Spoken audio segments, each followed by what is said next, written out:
Thanks for joining us. This is Live with Miami's Community News, and I'm Michael Miller. Our guest today is Rabbi Yossi Harlig from Chabad of Kendall and Pinecrest.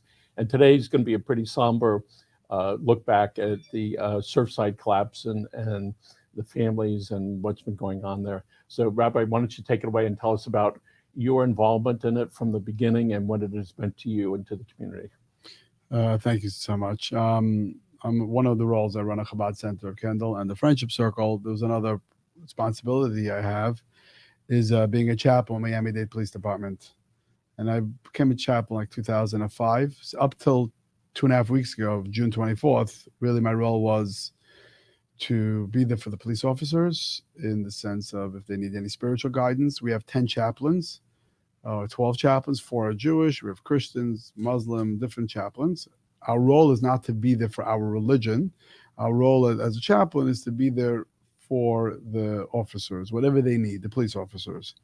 And up till June 24th, it was really about invocation, benedictions, going to funerals, giving them spiritual guidance, and doing ride-alongs. That's really our role was. On June 24th, my phone rings at 5 a.m. And on the phone was the head of the chaplain's department, the program, and they asked me, please quickly go to Surfside because the building collapsed. We need all the chaplains there. So I showed up there. I got there about 6 a.m. And basically for the last 18 days, I've been there most of the time. So you get a call really early on the 24th. Correct. And you get a phone call from the police? From the head of the chaplain's program. And said, hey, listen, the building has collapsed on Miami Beach. Get there. So what was that like when you got this call? Woken up, were you asleep? I was sleeping, yeah. What was that like? It was like, when I saw the chaplain, when I saw Melissa, the head of the chaplain's program, number on the phone, I knew something bad happened because they don't usually call you in the middle of the night. So I was like, oh my God, what's going on? And then they told me a building collapsed. And my head was going, I pray in the morning. I said, do I need to take my prayers with me? I put on tefillin in the car because I don't know when I'm coming back. And first I said, I'm going to run out even without a shower. I said, you know what, let me just grab something to go into the car because if they're calling me in the middle of the night, it's something bad. A building collapse, I'm not sure what that means. But I got to get there quickly. So, and when I got there and I got to the scene, till you're there and you see it, you can't believe it. TV doesn't do justice to it. And when I got there, you see, the first thing is I spoke to the fire rescue. They said we were only able to pull out one person from the rubble. And then I was standing at the building and parents are standing there crying and saying, one guy from Argentina, even he lives here, he said, my son just slept that night. He wasn't even, this is not even his building. He was at his girlfriend's apartment and they have a funeral today. So he slept in. I said, oh, why don't you just sleep home? And he slept in. He's crying. Another person just flew in, said that his uncle just flew in Wednesday night, 9:30, went into the building. So this is the morning, the 24th, morning. 7 to 9 This o'clock. was 7, 8, 9 in the morning, standing right there and looking at the devastation and seeing it was raining, fire coming out of the building, and you were just looking at it and you're saying to yourself, you can't believe this is happening. And then my phone rings, and the problem is that no one knows who's in the building. You don't know 5 people in the building, 100 people in the building. It's not like a plane that you know how many members are in there. It's not like, God forbid, the shooting in Parkland, so right away you know how many kids are in the school. Here, how does anyone know? There's Airbnb in the building. You don't know who slept there that night. You don't know, some people may have not been in the building.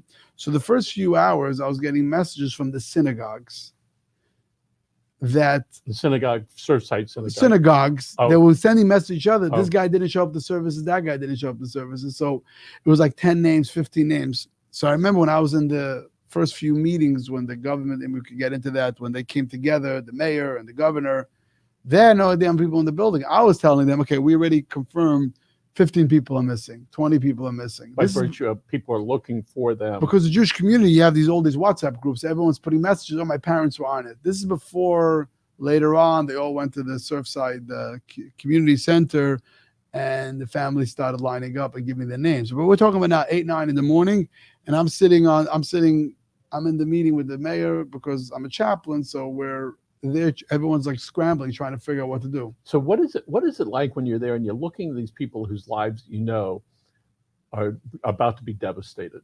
And there's the family members, the moms and dads of their kids, their parents, whatever, lots of tragedy. What is that like for the people in the clergy to start dealing with these soon to be mourning people?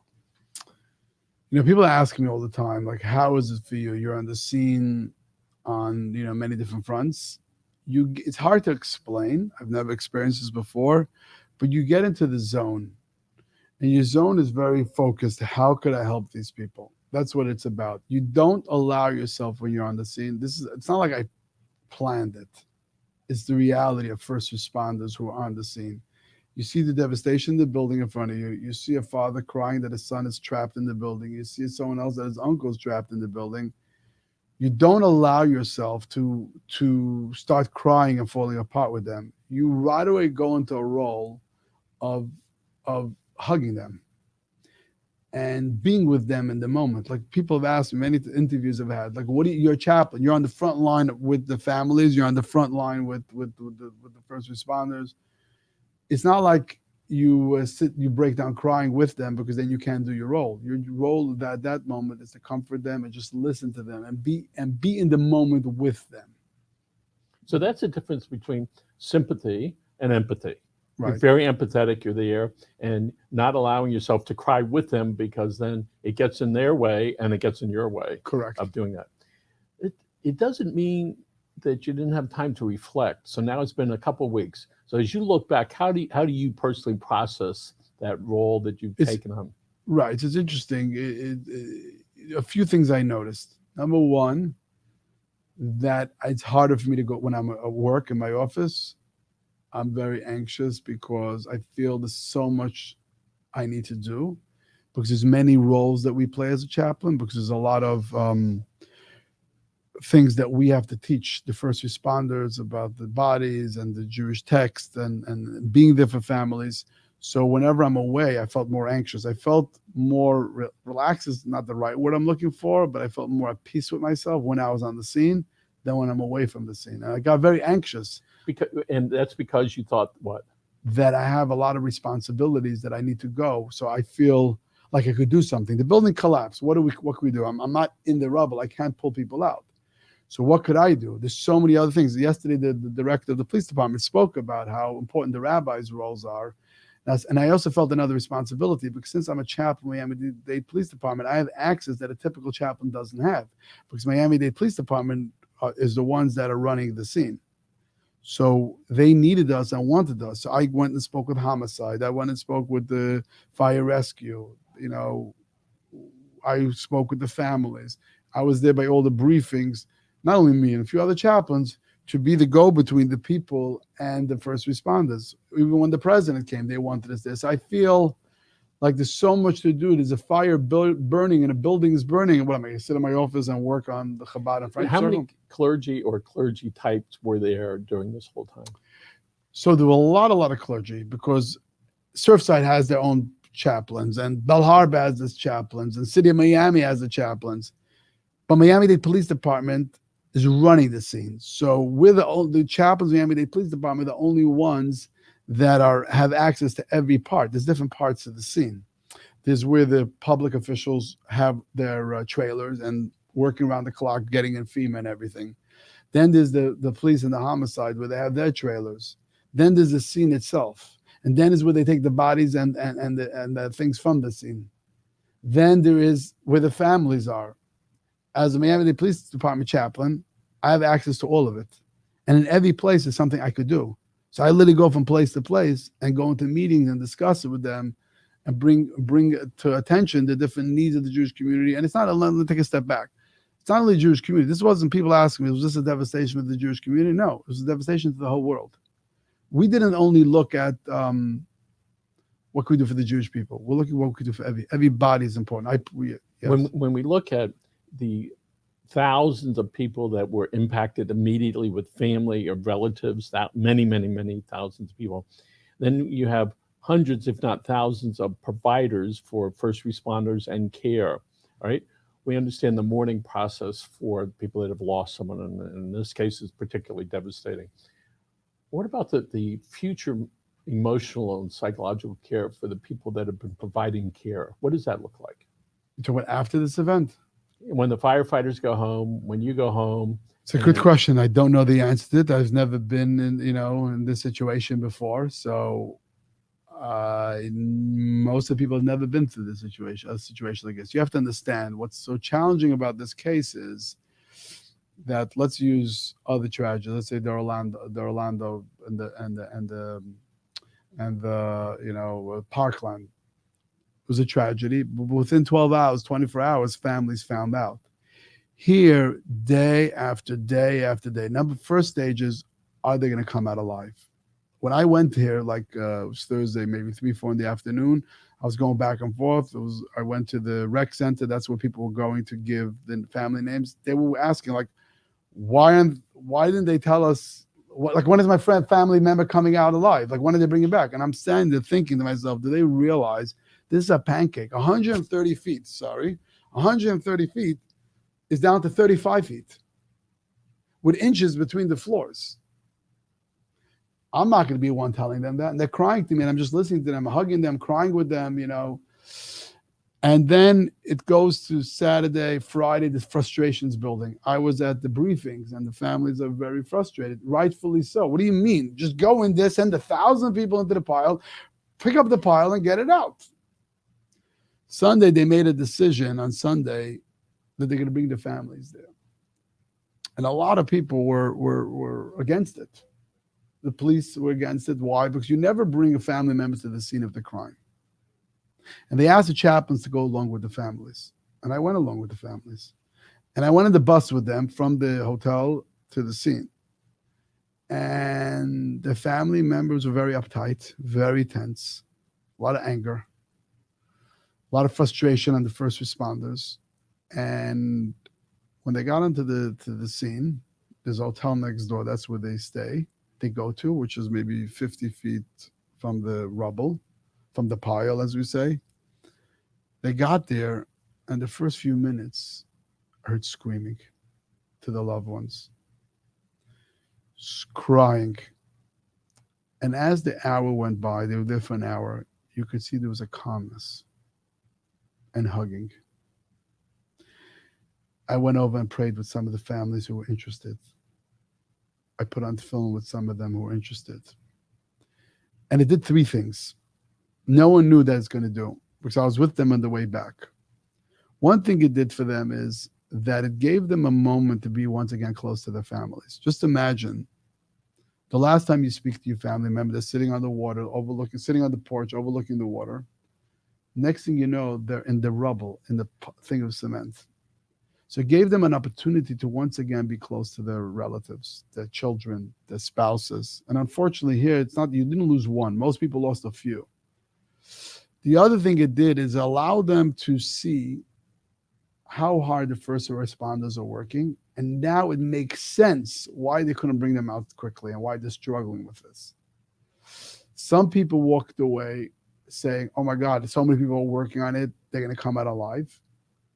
And many people came out saying they're not going to come out alive unless there's a miracle of miracles, but we prayed that we could get them back. And that's the biggest struggle and the biggest worry that they have is, will we be able to bury our loved ones? And, this went viral, this scene. I was standing in the street doing an interview, and right after the interview, a father comes over to us, and he pulls out a yellow envelope, me and another police officer, and gives us a hug, and he takes a picture out and says, this is me and my son. So I can't thank you enough for giving me this miracle. I don't understand why he had to die in the building, but you gave me the blessing to be able to bury my son. Just imagine this. This is what people's wish is, to get the call that they could bury their family member. That's what we're dealing with in the scene.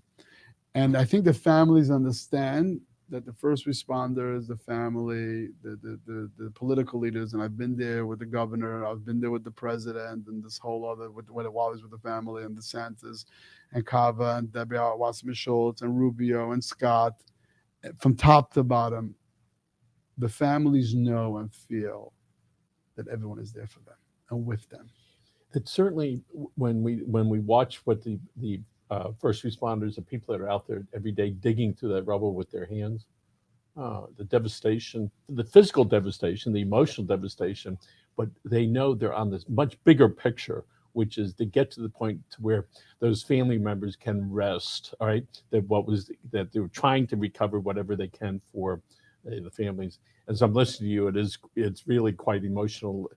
Just imagining being there and the grief that they must be going through. Certainly, when they saw what was there and looking at the concrete, certainly a lot of those people said, you know, look at all the people that are trying to help. All right.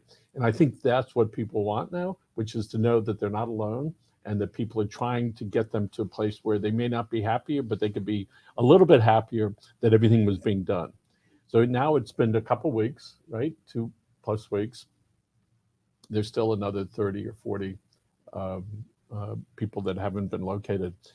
But when we hear the one of the Surfside mayors saying it's going a little bit faster, I mean the cleanup. So what does that mean right now when they say it's going faster? What's the message in there? So as I said before, I was there from day number one. So people don't understand the challenge that was day one. Day one, there's a building standing, leaning against a pile. Okay, you send 200 people there to start digging. You move the pile or drop, the building comes down on them. There was a lot of pressure. Now I was talking to the directors of fire. It's like, why did you send in 1,000 people? You send 1,000 people, the building's going to fall down on 1,000 people. Not only that, number one. Number two, they were dealing with fires in the building. Day number one, they were able to talk to a woman in the building.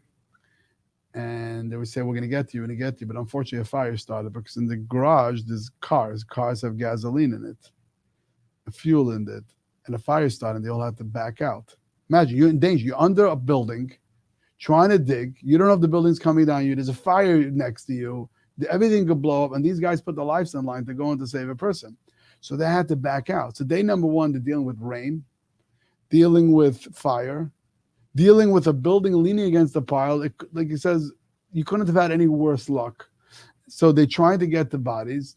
And the other thing they had to be concerned about, if you come with a big tractor, you could kill someone that's under there too. So they were fighting those elements that was very, very, very difficult. And the Israelis came in, that was amazing. It brought so much comfort to the families. But anyone will tell you that this was a very hard site to work. And they're working as quickly as they can in helping to try to retrieve someone that's alive or try to get back the bodies. Once the hurricane was coming, they were able to knock down the building, then they can move much, much quicker. But remember, when a tractor comes in, they can't just come with a tractor and just rip everything out. There could be people's bodies that you want to return it to the family. So they move around the walls a little bit, and then they going hand by hand. What the Israelis did, which was amazing, the Israelis came, they didn't need another 10 people to dig. They have enough, from all different states they came. And remember, they can only be on the pile for about 45 minutes. They're wiped out afterwards. I've seen them. I talk to them. I sit with them. I eat lunch. We have discussions. What they did is they came with a strategies. They studied the building, who's sleeping in what bedroom, and based on the study and based on the way the building collapsed, it didn't collapse evenly. 12 floors here, then the 11th floor, then the 10th floor. It kind of collapsed one into the other. If you found someone here, more than likely someone else is there. So they analyzed it and studied it. And at family briefings, they would talk about it, and the engineers would try to give directions to the first responders, the fire, to where would be the best place to find the next body. So here we are. People are having their funerals that are being held now. Correct. Right. That's going to go on for another couple of weeks, month. You think, as far as funerals? Could be, yes. And there's lots of Jewish rules concerning that. Correct. And there's and it's certainly going to be at a higher level than most people want to think about what's appropriate under these circumstances. So you've been involved in some of those conversations. So tell us what that's like, understanding the family. Right. Thank you. So one of the things that was so impressive is that the first responders, from the top down, the police and fire, were very sensitive and were interested in learning everything about it. So that's why, especially the first few days, I sat in a lot of meetings with the governor and the mayor, and even with the president. We were discussing. It was important for them to understand, what are the traditions and values and what's important for the Jewish community, but we weren't only talking about the Jewish community, we were talking about everyone. So in the Jewish tradition, the first thing is you want to do a funeral, you want to do it within 24 hours. Now over here, we can't do that, obviously. So one of the things you want people to know is that for us, the body is holy. So when you see a finger, a foot, or blood from a body, everything goes back into the ground. We value a body as a holy thing, and that's one of the things that I spoke at. They had a service for the first responders when they switched from search and rescue to search and recovery. They asked me to speak and do a prayer and say a few words, and I shared that we're standing at a holy site with holy people because you're right now working everything you can to return the bodies to our loved ones. In Judaism, cremation is against the law because you return the body back to the. So we spoke a lot about with them. So when they bring the body out of the pile, out of the rubble, we spoke about different traditions of Jewish, according to Jewish tradition, and it's not like they say, okay, this is a Jewish body, it's treated one way, and this is not a Jewish body. They're treating all of them the same, as long as it doesn't affect the investigation. There's also an investigation going on. So that's one part which we speak a lot, and they call us every time.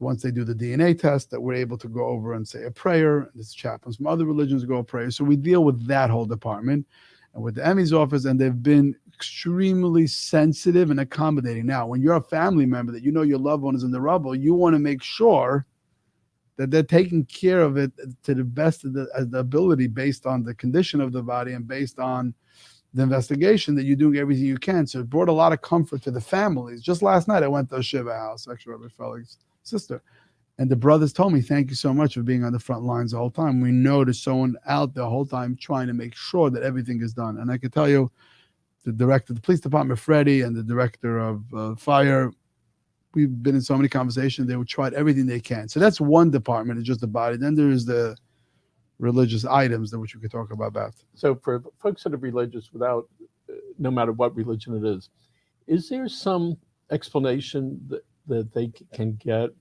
to say, listen, this is the way it should have been, but this is the way it's going to be, and that some sort of placation, some sort of mitigation, some sort of, hey, this happened, and it's okay, even though the way you were brought up and the religion is different. How do you explain that to them? People understand. Listen, it happened in the Holocaust. Most people couldn't bury their loved ones. When it's out of your control, there's nothing you can do. 9/11 was a big issue.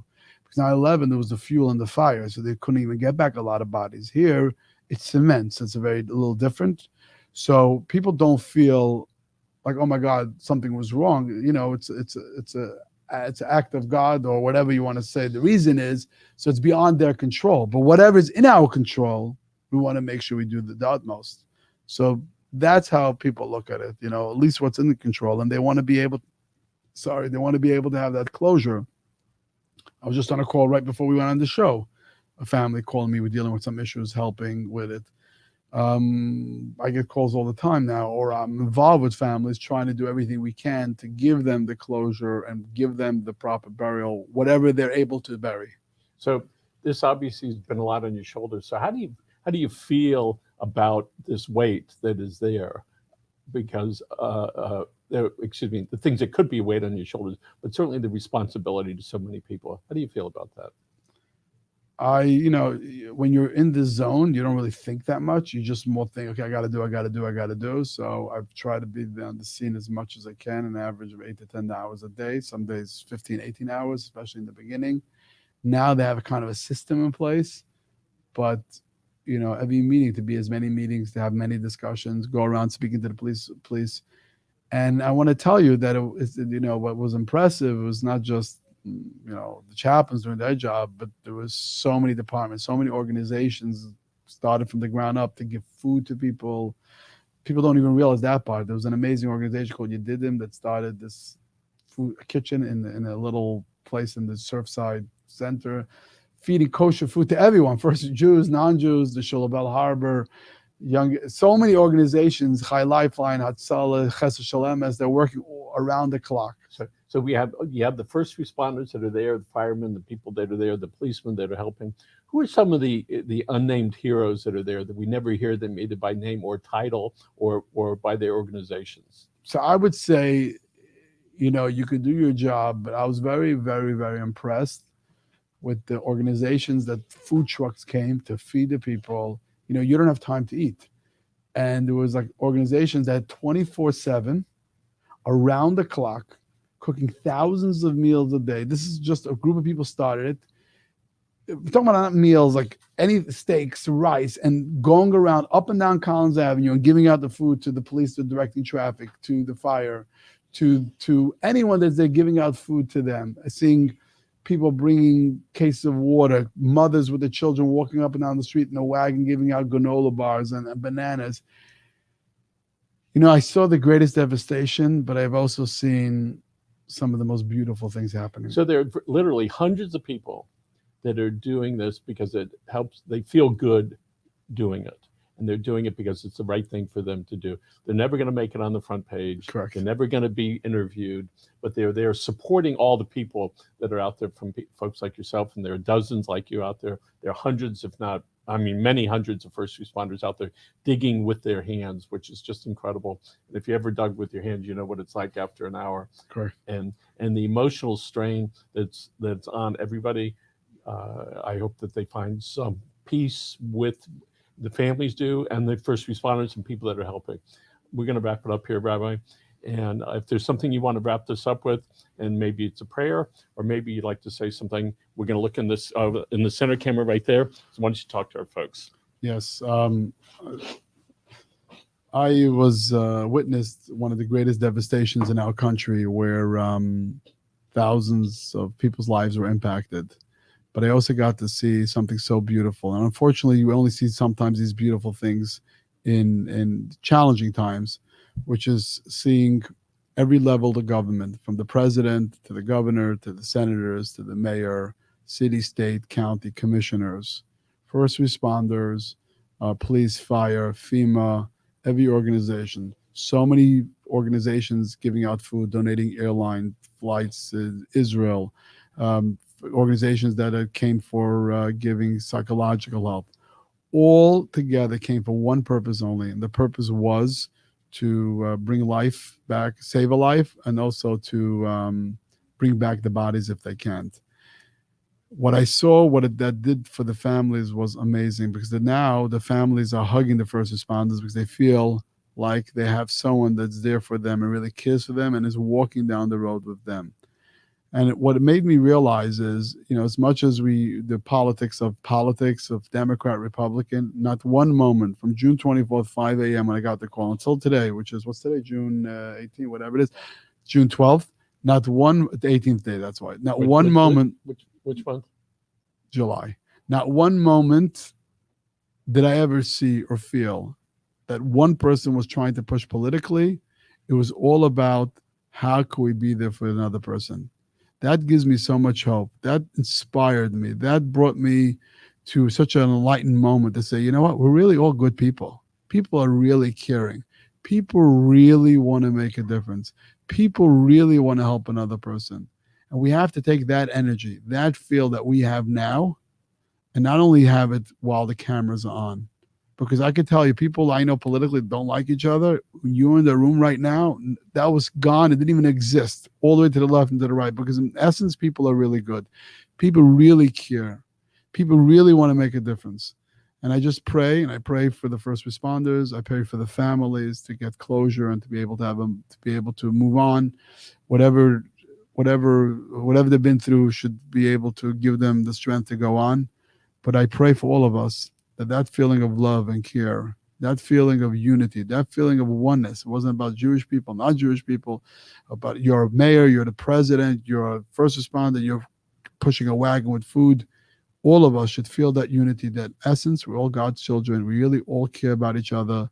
Let's get rid of all the nonsense that we feel and realize that we're blessed being part of this country, being part of this world. And let's always continue to give love and care for each other. And that we're going to wrap it up, folks. Thank you very much for your time. I appreciate it. And remember to hug your family and tell them that you love them. Again, our guest today is Rabbi Yossi Harlig, the chaplain for Miami-Dade Police Department and of the Chabad of Kendall and Pinecrest. Thank you very much for your time and for your service to all of us. Thank you. I got to get back, right? Okay. Thank you. Hey, thanks, guys.